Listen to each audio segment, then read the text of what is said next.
Superposición de la base de cráneo bidimensional.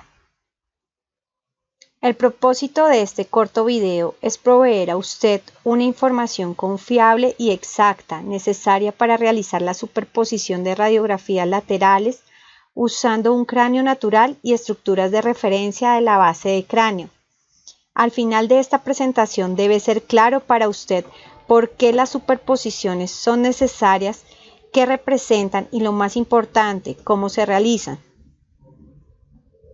La superposición de la base de cráneo le permite a los ortodoncistas evaluar los cambios totales que suceden en el movimiento del desplazamiento dental en el hueso maxilar y la mandíbula a causa del crecimiento mandibular y del tratamiento.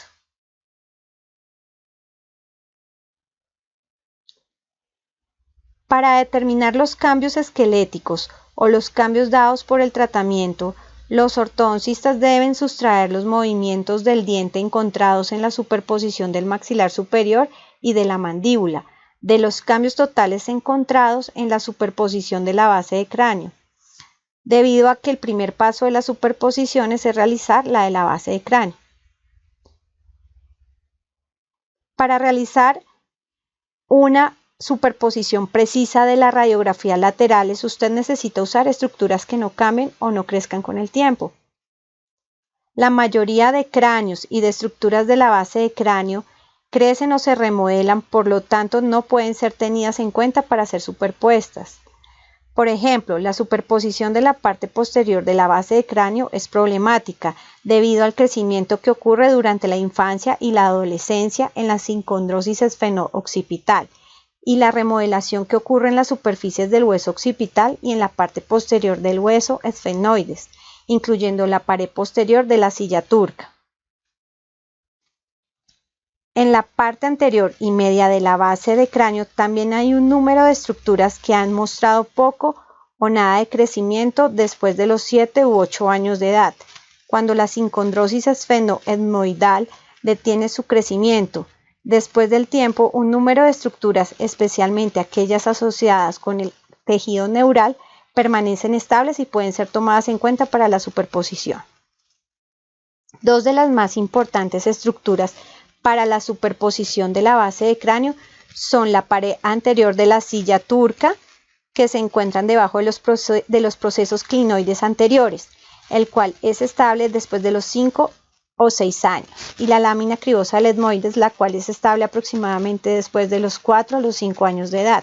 El yugo esfenoidal muestra un mínimo crecimiento después de los 6 años de edad, pero la aposición ósea puede ocurrir en algunos casos por encima de los 14 años de edad. Regiones de crecimiento. Varias regiones de crecimiento pueden ser vistas desde diferentes perspectivas. Además de la lámina cribosa y la pared anterior de la silla turca, es también visto que las crestas del etmoides, las cuales crecen solo mínimamente después de los 6 años de edad, pueden ser tenidas en cuenta para la superposición, también como las superficies cerebrales del hueso frontal asociadas con las órbitas y las alas mayores del hueso esfenoides son relativamente estables después de los 7 años. Las estructuras de la línea media entre la pared anterior de la silla turca y la lámina cribosa, conocidas comúnmente como el plano o yugo del esfenoides, son las más estables después de los 7 años, pero alguna aposición ósea es posible después de los 14 años.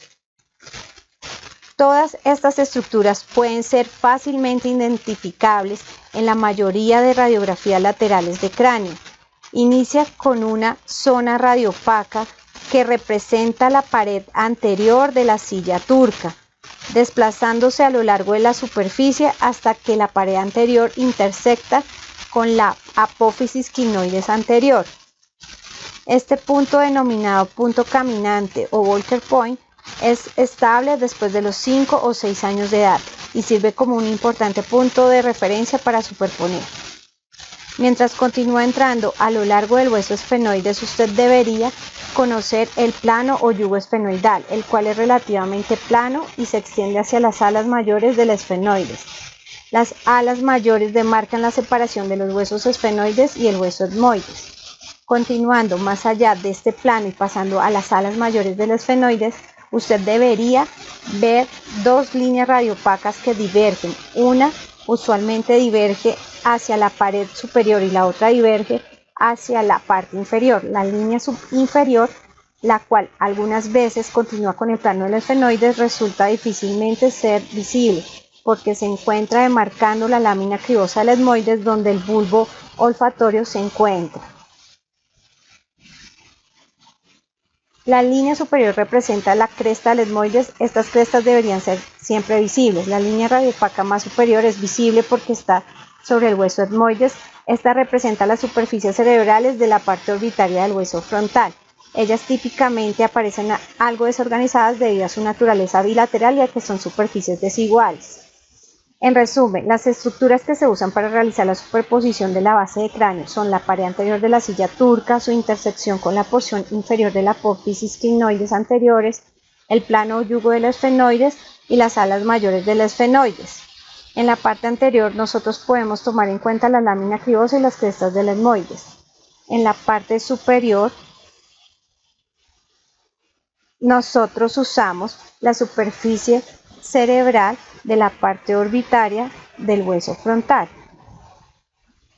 Ciertas estructuras son más importantes para asegurar la orientación sagital, mientras que otras son más importantes para la orientación en sentido vertical para la superposición de la base de cráneo.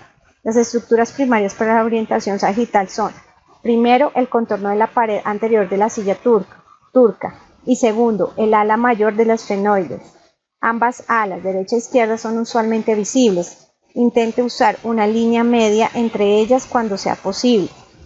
Las estructuras primarias para una orientación vertical son primero la intersección de la pared anterior de la silla y la apófisis clinoides anterior.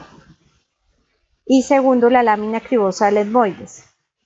Si la lámina cribosa no es claramente visible, la cresta etmoidal debe ser usada. Si estas estructuras no son claramente visibles, entonces el plano del esfenoides y las superficies cerebrales del hueso frontal deben ser usadas. Adicionalmente, el occipital puede usarse como referencia en la orientación, mientras que este no sea una estructura estable durante el crecimiento, puede ser usada como una referencia rotacional. En conclusión, el uso preciso de las estructuras primarias y secundarias de la base de cráneo hace posible la segura representación de los cambios generales que toman lugar durante el crecimiento o durante el tratamiento.